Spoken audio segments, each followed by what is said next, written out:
स्वागत है आपका कंटिन्यूअस लर्निंग में। मैं हूं किशन और हम फिर हाजिर हैं एक नए वीडियो के साथ और एक नए कंटेंट के साथ। अगर आपको कंटेंट अच्छा लगे तो वीडियो को लाइक कीजिए, चैनल को सब्सक्राइब कीजिए।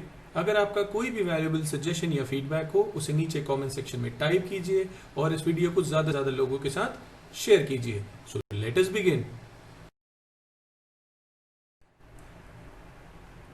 शुरू करते हैं मेरे इंट्रोडक्शन से।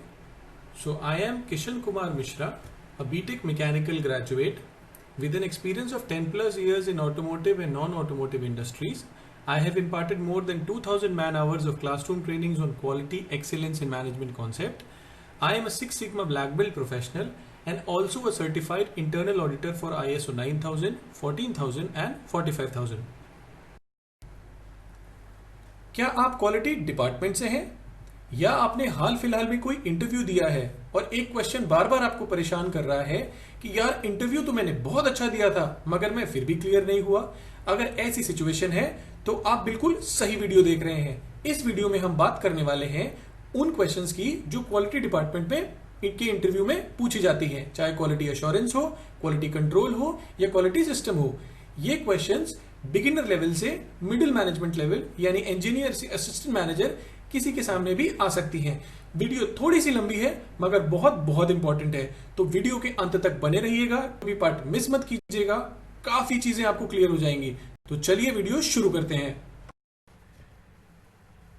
तो फ्रेंड्स, अगर आप क्वालिटी का इंटरव्यू दे रहे हैं तो एक क्वेश्चन तो ऐसा है जो मैंडेटरी है। अगर आप असिस्टेंट मैनेजर या सीनियर इंजीनियर लेवल पे जाते हैं तो एक क्वेश्चन जरूर है जो आपके सामने आएगा कि क्वालिटी होता क्या है। हालांकि इसके बहुत सारे डेफिनेशंस हैं, तो मैं आपको एक समरी दिखाता हूं व्हाट क्वालिटी इज में। So quality basically is fitness for use of the purpose, मतलब जिस पर्पस के लिए बना है उसके लिए वो फिट हो। To do a right thing first time, यानी पहली बार में हम सही चीज करें। फिर है to do a right thing right time, मतलब सही समय पे हम सही चीज करें। Finding and knowing customer wants, यानी आइडेंटिफाई करना कि कस्टमर की नीड्स क्या है, ठीक है। Then features that meets customer requirements and generate satisfaction, यानी क्वालिटी एक ऐसे फीचर्स होते हैं जो कस्टमर रिक्वायरमेंट को मीट करे और सेटिस्फैक्शन दे, है ना। स्टैंडर्ड को जो मीट करता है उसे भी क्वालिटी कहते हैं, यानी कन्फर्मेंस टू स्टैंडर्ड। और वैल्यू फॉर मनी किसी प्रोडक्ट के लिए उसे भी क्वालिटी कहते हैं। तो ये बेसिकली सारे डेफिनेशन है। आप इसको क्लब करके भी एक स्टेटमेंट बना सकते हैं या एक इंडिविजुअल स्टेटमेंट भी बोल सकते हैं, आंसर सही होता है। आइए हम दूसरे क्वेश्चन पे चलते हैं। दूसरा और बहुत कॉमन क्वेश्चन है कि क्यूए और क्यूसी के बीच में क्या डिफरेंस होता है ना। बहुत कॉमन क्वेश्चन है और काफी लोग इसमें कंफ्यूज हो जाते हैं। तो आइए इस कंफ्यूजन को हम दूर करते हैं। तो हम 4 मेजर पॉइंट्स देखेंगे क्वालिटी एश्योरेंस में और क्वालिटी कंट्रोल में जो इनको डिफरेंशिएट करते हैं। तो पहले क्वालिटी एश्योरेंस पे देखते हैं। क्वालिटी एश्योरेंस जो है वो प्रोसेस पे फोकस करता है। नंबर 2 प्रोएक्टिव अप्रोच होता है। नंबर 3 फोकस करता है डिफेक्ट्स को प्रिवेंट करने में। एंड नंबर 4, अगर मैं इसका एग्जांपल लेना चाहूं तो ऑडिट्स हो गए, एफएमईए हो गए, डीएफएमईए हो गए, ये हमारे होते हैं क्वालिटी एश्योरेंस की एक्टिविटीज। वहीं अगर सेम के अगेंस्ट में मैं क्वालिटी कंट्रोल की बात करूं तो क्वालिटी कंट्रोल फोकस करता है प्रोडक्ट पे। क्वालिटी कंट्रोल जो है वो एक रिएक्टिव अप्रोच होता है, मतलब प्रॉब्लम आ जाती है या प्रॉब्लम को ढूंढने के लिए, है ना। तो इसका फोकस होता है फाइंडिंग डिफेक्ट्स। एग्जाम्पल टेस्टिंग, जो हम इनलाइन टेस्टिंग करते हैं, इंस्पेक्शन करते हैं, रिकॉर्ड्स बनाते हैं, क्वालिटी कंट्रोल में आता है। तो अश्योरेंस वाला जो पार्ट होता है उस पर हम प्रोएक्टिवली फोकस करते हैं डिफेक्ट को बनने से रोकने के लिए, और क्वालिटी कंट्रोल में हम फोकस करते हैं आइडेंटिफाई करने के लिए डिफेक्ट्स को। तो ये बहुत कॉमन क्वेश्चन है जो इंटरव्यू में आता है। अगर आप उसको क्रिस्पली आंसर करेंगे तो सामने वाले को आपके ऊपर काफी कॉन्फिडेंस आएगा। सो फ्रेंड्स, चलते हैं हम अपने सेकंड क्वेश्चन पे। ये भी काफी कॉमन क्वेश्चन है और मोस्टली हर इंटरव्यू में पूछा जाता है। द क्वेश्चन इज वेरिफिकेशन और वैलिडेशन के बीच में डिफरेंस क्या होता है। तो हम में से काफी लोग कंफ्यूज होते हैं, तो आइए इस कंफ्यूजन को दूर किया जाए। तो वेरिफिकेशन और वैलिडेशन के बीच में अगर मैं डिफरेंस देखना चाहूं, अगर 1 to 1 कंपेयर करके, तो वेरिफिकेशन फोकस करता है that product is being built according to design requirements, मतलब जो मेरी रिक्वायरमेंट है उसके हिसाब से प्रोडक्ट बन रहा है। जबकि वैलिडेशन में हम ये ध्यान देते हैं कि जो प्रोडक्ट बन गया वो कस्टमर रिक्वायरमेंट को मीट कर रहा है कि नहीं, ठीक है। सेकंड पॉइंट, वेरिफिकेशन में हम ये फोकस करते हैं कि are we making it right, मतलब क्या मैं इस प्रोडक्ट को ठीक बना रहा हूं। लेकिन जब मैं वैलिडेशन पे आता हूं तो मैं ये फोकस करता हूं कि क्या मैं सही चीज बना रहा हूं। सही चीज बना रहा हूं मतलब क्या मैं कस्टमर की रिक्वायरमेंट के हिसाब से बनाया मैंने, है ना, कि जो कस्टमर की रिक्वायरमेंट को मीट करे। थर्ड, वेरिफिकेशन जो है वैलिडेशन से पहले होता है, मतलब वेरिफिकेशन वैलिडेशन के बाद कभी नहीं होता, पहले वेरिफिकेशन होता है एंड वैलिडेशन उसके बाद होता है। ठीक है।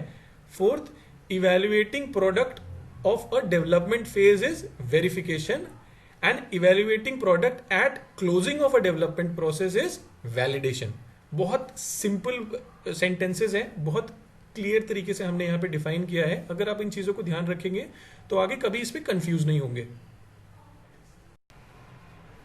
आइए हम थर्ड क्वेश्चन पे चलते हैं।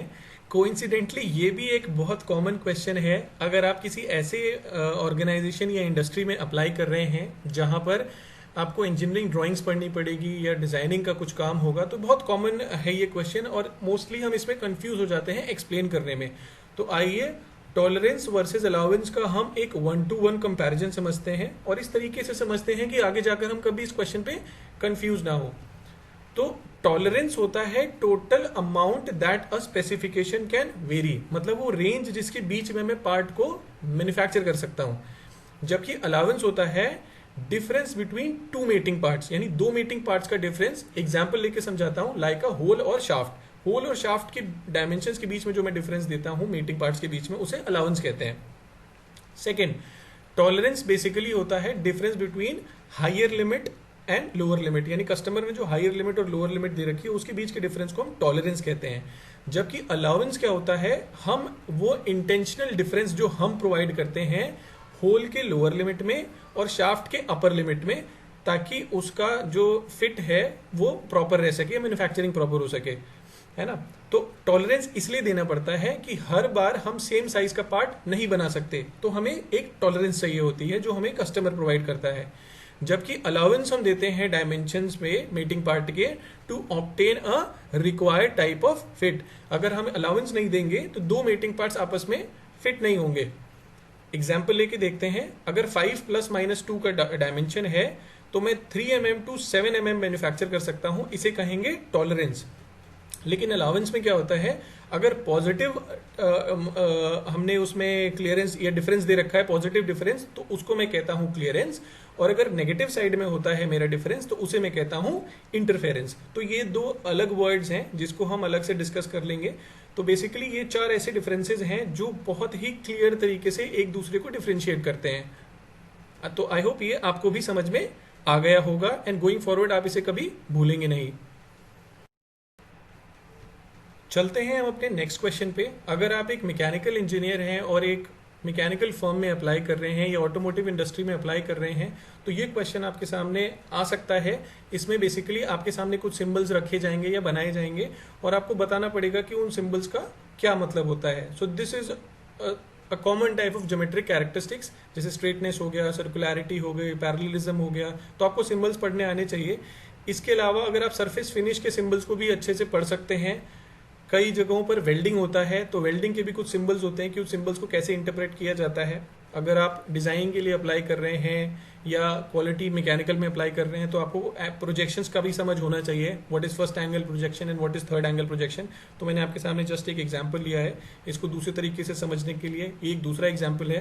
तो इस तरीके की सिचुएशन में भी आप आ सकते हैं कि वो आपके सामने एक सैम्पल ड्राइंग रख दें और आपको बोले कि इसका क्या मतलब है, how what do you interpret from this particular dimension और दिस पर्टिकुलर सिंबल। तो वो सिंबल देखकर आपको पता चलना चाहिए कि ये ड्राइंग ये कह रही है। तो ये काफी इंटरव्यूज में पूछा जाता है।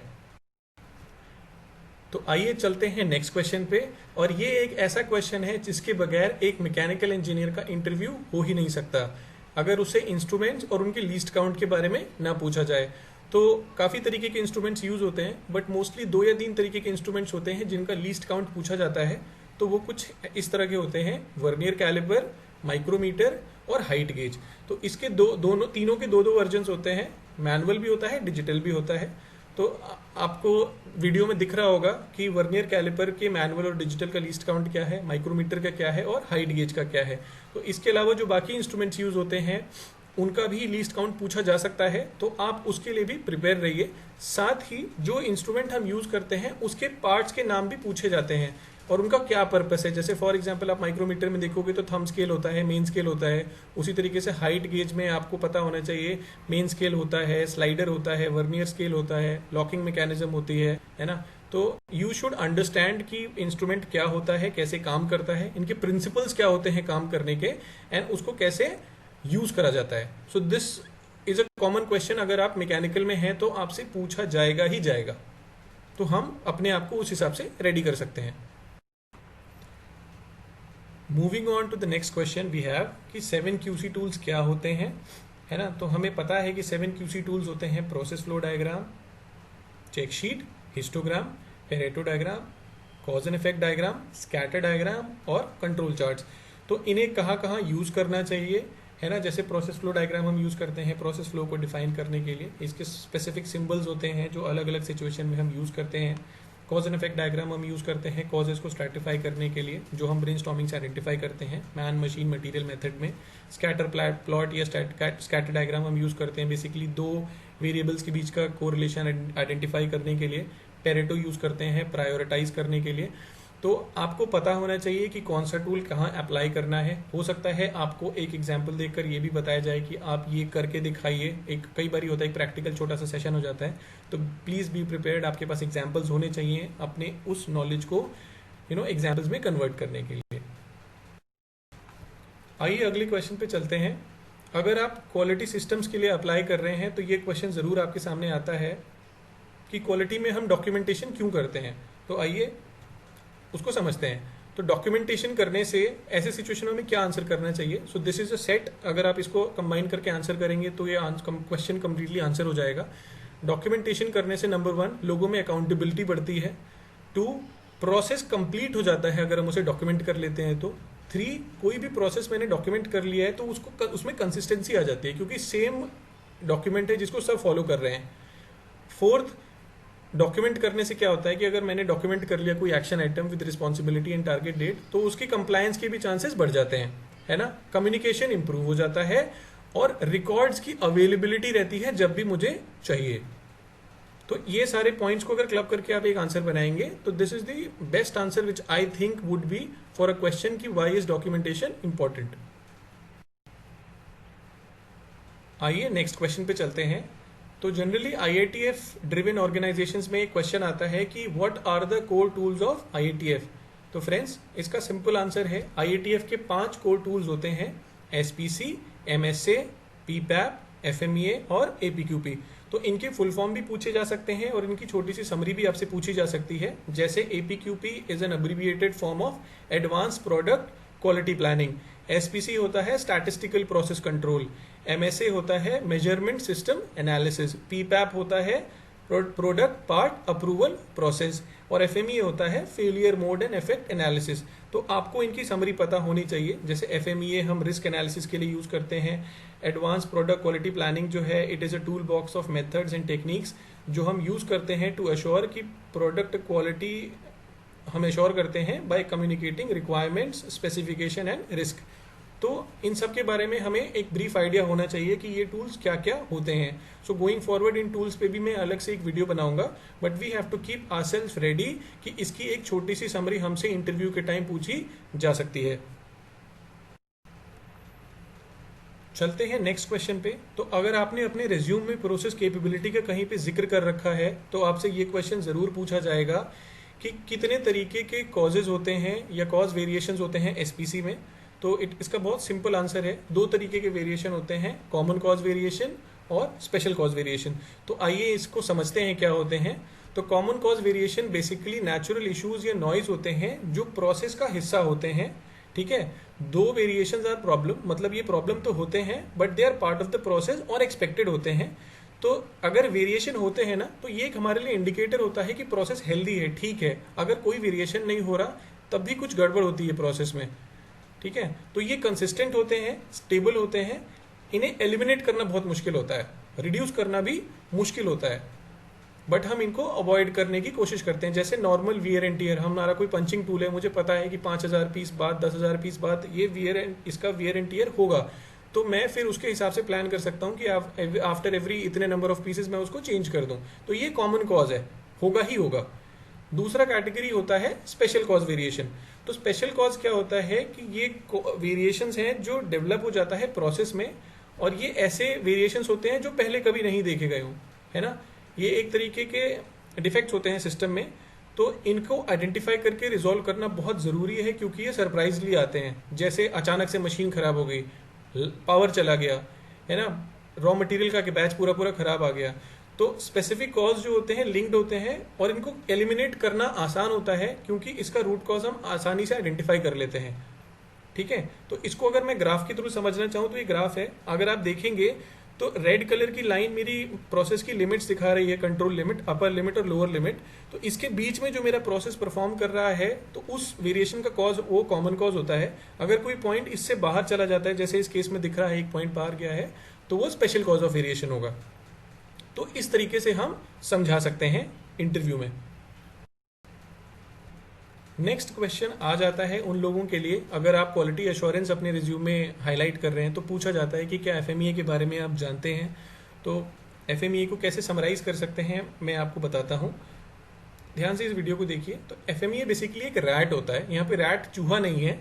So rat basically is risk analysis tool. तो ये हमें हेल्प करता है प्रोसेस के रिस्क को एनालाइज करने में।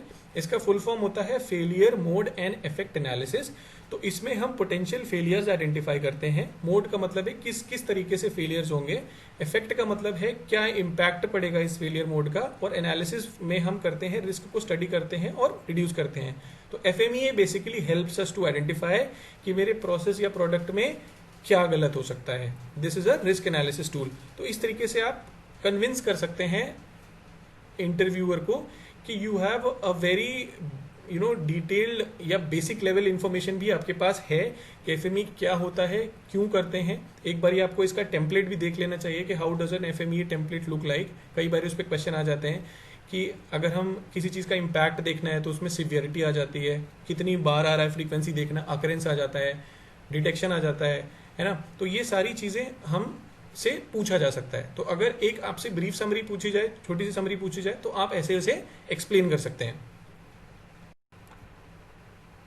Continuing with quality assurance part, तो एक क्वेश्चन और आता है कि क्या आपने 3M के बारे में सुना है, और अगर सुना है तो 3M क्या होता है। तो आइए इसको समझते हैं। सो 3M 3 वर्ड्स का कॉम्बिनेशन है, मुदा, मूरा एंड मूरी।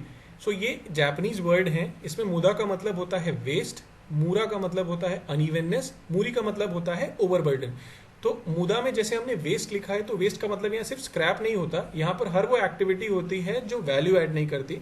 तो बेसिकली 7 तरीके के वेस्ट आइडेंटिफाई किए गए थे जो हर तरीके के वेस्ट को कैप्चर कर लेते हैं, जैसे transport, inventory, motion, waiting, over production, over processing and defects.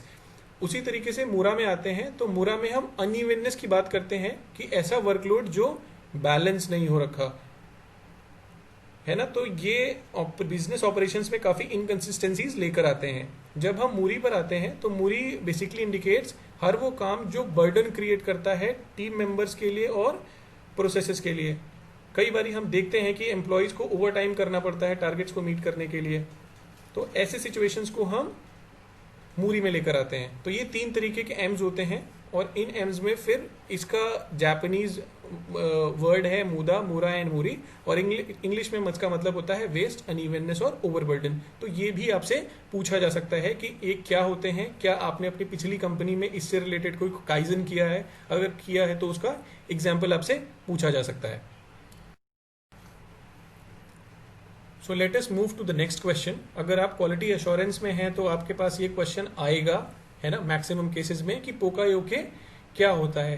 तो आइए समझते हैं। पोकायोके बेसिकली दूसरा नाम है मिस्टेक प्रूफिंग का और एरर प्रूफिंग का। जैसे आप इमेज में देख सकते हैं, आप चाहकर भी प्लग और सॉकेट को ऑपोजिट ओरिएंटेशन में नहीं लगा सकते।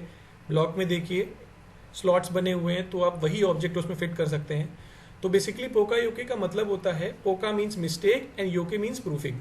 तो अगर किसी भी सिचुएशन में आपने कोई ऐसा एक्शन लिया कि आपने उसके सारे कॉजेस को एलिमिनेट कर दिया, चाहकर भी गलत प्रोडक्ट बन नहीं सकता या चाहकर भी गलत प्रोडक्ट आगे स्किप नहीं हो सकता, तो वो पोकायोके में आता है।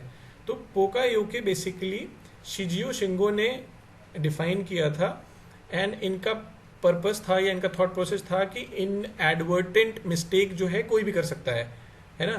तो हमें उसी को कंट्रोल करने के लिए कुछ करना चाहिए। तो पोकायोके एक टूल है जीरो डिफेक्ट मेथडोलॉजी में कि हमें रिड्यूस करना है या इवन एलिमिनेट करना है क्वालिटी कंट्रोल वर्ड को, ठीक है। तो पोकायोके बेसिकली रिप्रेजेंट करता है इंटेलिजेंस ऑफ एन ऑपरेटर। उसको बार बार जो रिपीटेड एक्शन है उस पर ध्यान देने की जरूरत नहीं है, या उसको ऑपरेटर को सोचना ना पड़े, है ना। तो उसके इंटेलिजेंस को रिप्रेजेंट करता है वो। तो ये इसके कुछ एडवांटेजेस हैं, है ना। ट्रेनिंग टाइम कम हो जाता है, सेफ्टी इंप्रूव हो जाती है, it promotes a culture of continuous improvement, productivity बहुत बढ़ जाती है और वेस्ट काफी रिड्यूस हो जाता है। तो अगर आप इस तरीके से सम अप करके किसी को बताएंगे तो उसे ऐसा लगेगा कि you have a very detailed knowledge of poka yoke. अगला क्वेश्चन जो आप लोगों से पूछा जा सकता है वो ये है कि आपके ऑर्गेनाइजेशन में रूट कॉज एनालिसिस के लिए क्या अप्रोच फॉलो होता है। तो आप इसके लिए पीडीसीए अप्रोच भी बता सकते हैं, डीमैक अप्रोच भी बता सकते हैं, जिस भी तरीके का अप्रोच आपके यहाँ पे फॉलो होता है। कई ऑर्गेनाइजेशन 8D अप्रोच फॉलो करती हैं, कई A3 अप्रोच फॉलो करती हैं। तो जो भी अप्रोच आप फॉलो करते हैं आपको उसके बारे में पता होना चाहिए कि क्या क्या स्टेप्स होते हैं और उन स्टेप्स से क्या क्या उन स्टेप्स में हम क्या क्या एक्टिविटीज करते हैं। तो आइए अपने इस वीडियो के लास्ट क्वेश्चन पे चलते हैं। ये क्वेश्चन सबसे पूछा जाएगा, अगर आपसे टेक्निकल राउंड में नहीं पूछा जाएगा तो आपसे HR राउंड में पूछा जाएगा, मगर जरूर पूछा जाएगा कि आपके स्किल्स और आपकी स्ट्रेंथ्स क्या है। तो आइए हम समझते हैं कि हमें ऐसे सिचुएशन में क्या आंसर करना चाहिए। तो number 1 communication, number 2 problem solving, number 3 data analytics, number 4 decision making, number 5 proactive approach and number 6 team work. तो अगर कुछ इनमें से अपने स्किल्स और स्ट्रेंथ को आप बताते हैं और आप एक एग्जाम्पल इसके साथ सपोर्ट कर सकते हैं कि मेरी डिसीजन मेकिंग बहुत अच्छी है बिकॉज ऐसा ऐसा मेरे सुपीरियर्स कहते हैं क्योंकि मैंने ये किया था। प्रॉब्लम सॉल्विंग का अगर आपको एग्जाम्पल दे सकते हैं, बिकॉज आप कुछ भी बोलेंगे ना तो सामने वाला जरूर आपसे बोलेगा कि एक एग्जाम्पल लेके बताओ आपने ऐसा क्या किया आपने पिछले ऑर्गेनाइजेशन या पास्ट एक्सपीरियंस में जो ये बताता है कि आप एक स्ट्रॉन्ग डेटा एनालिस्ट हो, या आपकी प्रोएक्टिव अप्रोच है, या आप एक टीम वर्क, आपके अंदर एक टीम वर्क का स्किल है। तो हमें इसके लिए भी अपने आप को प्रिपेयर्ड रखना चाहिए इस टाइप के क्वेश्चन के लिए, और ये बहुत ज़रूरी है क्योंकि ये बहुत इम्पैक्ट डालता है कि आपके अंदर के स्किल्स और स्ट्रेंथ्स क्या हैं। तो आज के वीडियो के लिए बस इतना ही दोस्तों। अगर आपके मन में अभी भी कुछ क्वेश्चंस रह गए जो इस वीडियो में आंसर नहीं हो पाए, आप प्लीज़ नीचे कमेंट बॉक्स में टाइप कीजिए, मैं उन पर ज़रूर वीडियो बनाऊंगा।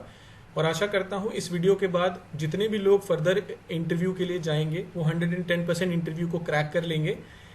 गोइंग फॉरवर्ड सेम सीरीज को कंटिन्यू रखते हुए प्रोडक्शन में, मेंटेनेंस में, R&D में किस किस तरीके के क्वेश्चन पूछे जाते हैं उन पे भी मैं वीडियो बनाऊंगा, ताकि आप लोगों आने वाली अपॉर्चुनिटीज़ का बेस्ट से बेस्ट फ़ायदा उठा सकें। तो प्लीज़ वीडियो को लाइक कीजिए, चैनल को सब्सक्राइब कीजिए, अपने फीडबैक्स को नीचे कमेंट बॉक्स में टाइप कीजिए। Help me spread this information with as many people as you can. हम फिर मिलेंगे नए वीडियोज़ के साथ, तब तक के लिए बाय बाय।